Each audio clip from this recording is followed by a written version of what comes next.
కర్మని నమ్ముతావా? ఇప్పుడు నమ్ముతున్నా. నా కర్మ నమ్మాల్సి వస్తుంది.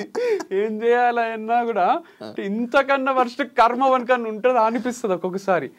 ఏం చేసినా ఎటు నుంచి చేసినా ఏదో ఒకటి సక్సెస్ అవుదాం అనుకున్నా ఎటు నుంచి ఒక దగ్గర నుంచి ఏదో ఒకటి వస్తుంది. గివప్ ఇయ్యాల్సే వస్తుంది. గివప్ కూడా ఇయ్యరాదు అని పోరాడుతున్నా. కానీ దానివల్ల పైసలు ఖర్చు అవుతున్నాయి తప్ప ఇంకేం వచ్చేది లేదు.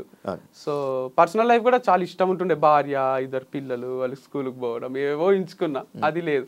వంశీ ఫార్మ్స్ కూడా సరే ఇది ఉంటుంది ఇక మనకు డబ్బులు వస్తాయి, ఇట్లా చేసుకోవాలి అట్లా చేసుకోవాలని ఏవో ప్లానింగ్స్ ఉండే, అది లేదు. ఒకరోజు ఊరికే డిఫెండర్ కొంటున్నా అని పెట్టిన, ఎట్లుంటుందో రియాక్షన్ చూద్దామని. అందరు అప్లోళ్ళందరూ ఫోన్ డిఫెండర్ కొంటున్నావా మాకు ఇవ్వకుండా అని. లే ఊరికే పెట్టిన 2 years తర్వాత కొందామని అని చెప్పిన.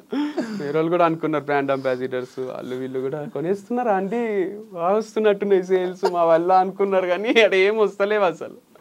సరదా టెస్ట్ వేసావా? ఊరికే ఇట్లా రియాక్ట్ అయితే సమాజం చూద్దామని వేస్తే దానికి వీడు మా పైసలు తీసుకొని డిఫెండర్ కొంటాడా ఇక అని ఫీల్ అయినట్టున్నారు.